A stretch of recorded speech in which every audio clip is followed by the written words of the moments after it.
नमस्कार दोस्तों, मैं सीए सौरभ सक्सेना और स्वागत करता हूं आपका हमारे इस YouTube channel CA Saurabh Saxena में, जहां हम बात करते हैं गवर्नमेंट टैक्सेशन की, गवर्नमेंट स्कीम्स की, अलग अलग आईटीआर के बारे में। और जैसे कि आपको मालूम है, हमारी सीरीज चल रही है जो कि आईटीआर के बारे में है, इनकम टैक्स रिटर्न के बारे में। हमने वहां पे बहुत सारे अलग अलग वीडियोस देखे, एचआरए से रिलेटेड, टैक्सेशन से related, capital gain, long term, future and options. आज का वीडियो एक अच्छे टॉपिक के बारे में बात कर रहा है कि अगर आप क्रिप्टो करेंसी या किसी भी वर्चुअल डिजिटल एसेट में डील करते हैं तो उसकी टैक्सेबिलिटी कैसे होगी, उसका रिटर्न कैसे बनेगा। वर्चुअल डिजिटल करेंसी में अगर आप इन्वेस्ट कर रहे हैं तो ये वीडियो आपके लिए है। और दोस्तों, अगर आपको हमारा चैनल लाइक शेयर सब्सक्राइब करना मत भूलिएगा, ताकि हम आपके लिए ऐसी वीडियोस लाएं।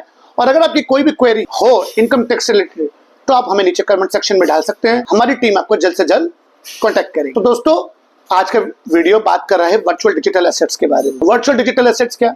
वो क्रिप्टो करेंसी हो सकती है, वो अलग अलग तरीके की जो मेटावर्स में आजकल बिक रहे हैं कि हमने कोई आर्ट बनाई वो बिक गई। तो वर्चुअल डिजिटल एसेट मतलब एक ऐसा एसेट जो दिखता नहीं है और जो हमें एक्सेप्शनली गेन दे या एक्सेप्शनली लॉस दे जाए, जिसपे गवर्नमेंट का भी कोई कंट्रोल नहीं है। चाहे उसमें क्रिप्टो करेंसी आ रही है, उसमें मेटावर्स आ रहा है, उसके अंदर जो आर्ट आप देख रहे हैं जो बिक रही है, वो सारी चीजें आ जाती है। तो वर्चुअल डिजिटल एसेट पे सरकार का कहना है कि ये एक स्पेशल इनकम है, इसे आप और इनकमों से अलग रखेंगे। मतलब आप भले ही बिजनेस से इनकम कमा रहे हो, आप भले ही कैपिटल गेन से इनकम कमा रहे हो, हाउस प्रॉपर्टी से इनकम कमा रहे हो, आप सैलरी से इनकम कमा रहे हो, आपकी कोई और सोर्स ऑफ इनकम हो, उन पे तो लगता है टैक्स, लैब से टैक्स। पर यहाँ टैक्स लगेगा फ्लैट 30% से। फ्लैट 30% मतलब अगर मैंने एक बिटकॉइन बेचा और उसको बेच के मेरे को प्रॉफिट हुआ, मान के चलिए 1 लाख रुपए का, तो मुझे 30% प्लस एजुकेशन सेस 4% जो उस पर लगता है, उतना टैक्स देना है। यानी कि 30,000 हो गया और 30,000 का 4% एजुकेशन सेस देना है, जो लगभग 1200 रुपए के आसपास हुआ। 31,200 रुपए का टैक्स देना है। पर अगर मान के चलिए कि मेरा एक में 30,000 का प्रॉफिट होता है, दूसरे में 20,000 का लॉस होता है, तो ये नहीं होगा कि यहाँ पे 10,000 पे मुझे टैक्स देना है। एक पे प्रॉफिट 30 का है, एक पे लॉस 20 का है, तो मुझे नेट 10,000 पे टैक्स देना है। ऐसा नहीं है, आपको प्रॉफिट पे तो टैक्स देना है, पर लॉस जो आपने कमाया है उस पर आपको कोई भी ट्रीटमेंट नहीं है, लॉस का कोई भी एडवांटेज आपको नहीं मिलेगा। तो क्रिप्टो करेंसी के अंदर एक स्पेशल रेट से टैक्स लग रहा है। कोई भी कैरी फॉरवर्ड ऑफ लॉसेस या फिर इस करेंसी से जो लॉस कमाया है वो उस करेंसी से सेट ऑफ हो जाए, ऐसा नहीं है।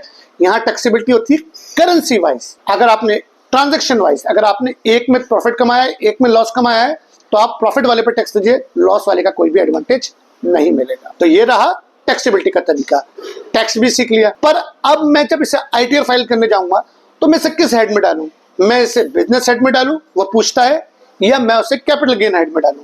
मैं इसे व्यापारिक इनकम बोलूं कि मेरा व्यापार यही है, या मैं इसे कैपिटल गेन बोलूं कि मैंने तो इन्वेस्टमेंट किया और फिर उससे मुनाफा कमाया? आखिरकार करना क्या है? दोस्तों, एक बहुत अच्छी बात बोल रहा हूं, ये वीडियो आप देखिएगा और आपको मेरी बात समझ में आएगी। अभी गवर्नमेंट साइलेंट है इस बारे में कि क्रिप्टो करेंसी पे जीएसटी इन्वेस्टर को देना चाहिए या नहीं देना चाहिए। गवर्नमेंट अभी इस पे शांत है। अगर आप इसको अपनी बिजनेस इनकम मान लेते हैं, क्योंकि क्रिप्टो करेंसी अगर मैं आज एक बिटकॉइन लेता हूं तो वो 36 लाख रुपए का आ रहा है, 40 लाख का आ रहा है, 50 लाख का आ रहा है। और जीएसटी में रजिस्ट्रेशन की जो लिमिट है, तय सीमा है गुड्स पे, वो कुछ राज्यों में 20 है, कुछ राज्यों में 40 लाख। पर अगर आप एक क्रिप्टो करेंसी बेचेंगे या एक से ज्यादा बार साल में बेचते हैं तो वो ऑटोमेटिकली 20 और 40 लाख को क्रॉस कर जाए। अगर आपने उसको बिजनेस इनकम दिखा दिया तो होगा ये कि किसी दिन अगर गवर्नमेंट ने नोटिफिकेशन निकाल दी और बोल दिया कि आपको क्रिप्टो करेंसी पे जीएसटी पे देना चाहिए, तो आप बच सकते हैं अगर आपने उसको कैपिटल गेन की इनकम दिखाया है। मगर अगर आपने उसको बिजनेस इनकम दिखाया है और कल गवर्नमेंट ने बोल दिया कि नहीं, क्योंकि ये बिजनेस आपका है और आपका टर्नओवर 20 और 40 लाख रुपए से ज्यादा है, तो आपको जीएसटी देना चाहिए,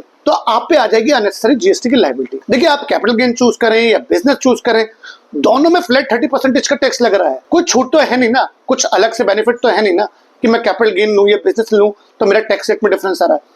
दोनों में टैक्स रेट सेम है। पर फ्यूचर की उस टैक्स हडल से बचने के लिए कि कल अगर गवर्नमेंट ने उस अनसर्टेनिटी को बोल दिया कि इस पे जीएसटी लगेगा, उससे बचने के लिए बेहतर ये है ना कि आप इसको कैपिटल गेन में ले जाएं और अपना कैपिटल गेन के हिसाब से टैक्स दे दें, ताकि जीएसटी वाले फ्यूचर वाली दिक्कतों से बचा जा सके। क्वेश्चन ये राइज होता है कि सर कोई और, मैं इसे कैपिटल गेन में ले रहा हूं, मेरा शेयर मार्केट में लॉस है, इधर गेन है, क्या ये सेट ऑफ हो सकते हैं?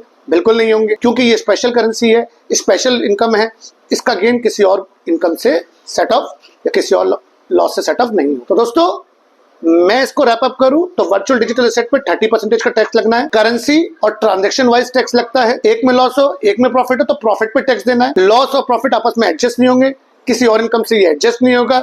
बेहतर ये है कि इसको कैपिटल गेन की इनकम दिखाएं, क्योंकि आपके कल को भविष्य में जीएसटी की लायबिलिटी ना लगे। और अपना ITS में फाइल जरूर करें, क्योंकि इस इनकम को ना छुपाएं, क्योंकि गवर्नमेंट के पास सबका डाटा रहता है। कोशिश करें कि वर्चुअल डिजिटल एसेट्स पे टैक्स दें। दोस्तों, आज मैंने कोशिश करी कि आपको वर्चुअल डिजिटल एसेट्स के बारे में बता सकूं, उसके टैक्सेबिलिटी के बारे में बता सकूं।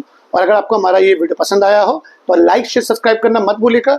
कोई और क्वेरी हो तो कमेंट सेक्शन में डालिए, हमारी टीम आपको जल्द से जल्द कॉन्टैक्ट करेगी। Thank you.